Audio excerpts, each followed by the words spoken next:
Alhamdulillah wa kafa wa salamun ala ibadihi alladhina istafa amma ba'du. The etiquettes and sunnahs of Eid al-Adha, which is tomorrow inshallah ta'ala. In fact, the night has already begun. It's the 10th night of the month of Dhul Hijjah, and tomorrow will be the 10th day, the day of Eid. So some things to keep in mind in regards to the etiquettes and the sunnahs of the day of Eid. The first is to pray Fajr, Salah in congregation.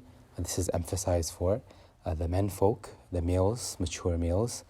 And this is something, of course, which in general is highly rewarding. The one who reads Isha and Fajr in congregation in the masjid, inshallah, it will be a means of as if the person has been granted the reward of making ibadah the whole night.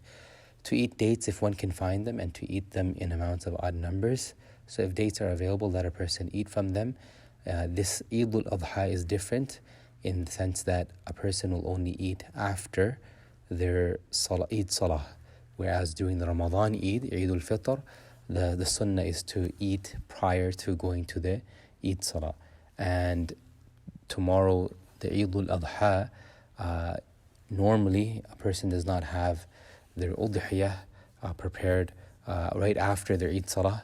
But the sunnah technically would be when after reading the Eid prayer that a person would eat from their udhiyah. But if not, which is for most of us, then inshallah we'll have dates in odd numbers. To clean one's teeth with a siwak or similar object as much as possible. To wear scented perfume for the men. Women they can wear lightly scented perfume in a manner that other strange men would not be able to detect the smell because they don't want to attract that attention. We also learn from the etiquettes of Eid as well is to take a bath before going out to the prayer. So Jumu'ah is normally a time where a person would take a bath because it's a public gathering. So similarly, the day of Eid as well, it's also a time where a person would be able to take a ghusl, and it's rewarding. It's a sunnah, and even if a person is not intending to be there, for example, some of our sisters or our children, it is still a sunnah. It's still an etiquette to take a bath on the day of Eid.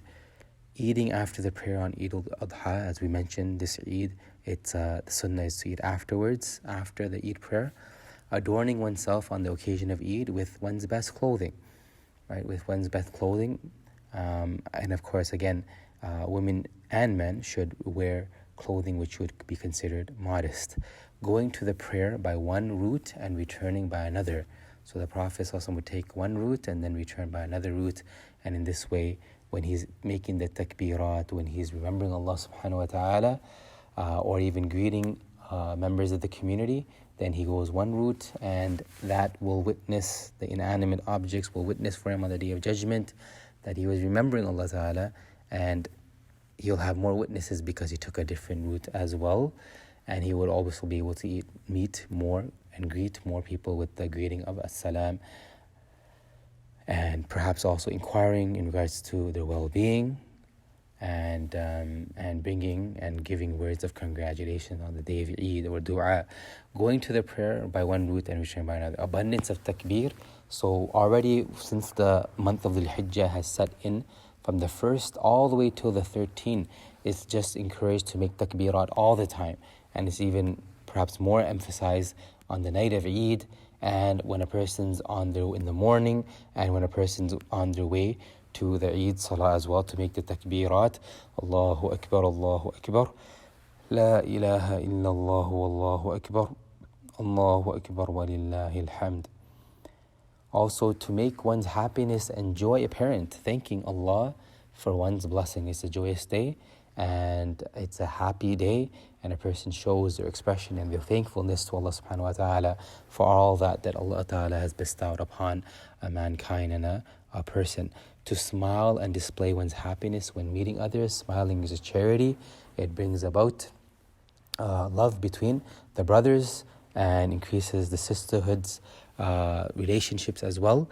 To give much in non-obligatory charity, more than one's usual habit. So it's a day of charity. It's the right time to reach out to the less fortunate, the opportunity to seek reward with Allah subhanahu wa ta'ala and to share the blessings, to go to the Eid prayer area by foot when possible, and to arrive early at the Eid prayer area so one can pray in the first line, because that's encouraged. That's the best line for the menfolk, and it's more rewarding. If a person would know the reward of the first saf, then even if they had to draw lots, they would so. So trying to secure that spot is something which is highly recommended. Offering congratulations, of course, on the day of Eid. The companions of the Prophet ﷺ were on record to have said to one another, "May Allah accept good deeds from us and from you. تقبل الله منا ومنكم." Or also Eid Mubarak is a word of congratulations. It's saying, may Allah bless this day of Eid, and other permissible expressions of congratulations. Congratulations on the day of Eid. May Allah bless you and your family, etc. So these are ways of how, again, the relationships between the believers is strengthened, and a way which an opportunity, a beautiful day of Eid, which is used to thank Allah subhanahu wa ta'ala for His ni'mas, to worship Him subhanahu wa ta'ala, and to join in unity with other brothers and sisters amongst sisters, to strengthen the ties of their deen, of their religion. May Allah subhanahu wa ta'ala accept from good deeds from us and from you, and Eid Mubarak to you and your family. And may Allah ta'ala make it a source of guidance and blessing for us and the entire ummah of Rasulullah sallallahu alaihi wasallam. Wa jazakumullah khairan wa akhiru da'wana alhamdulillah bil alamin.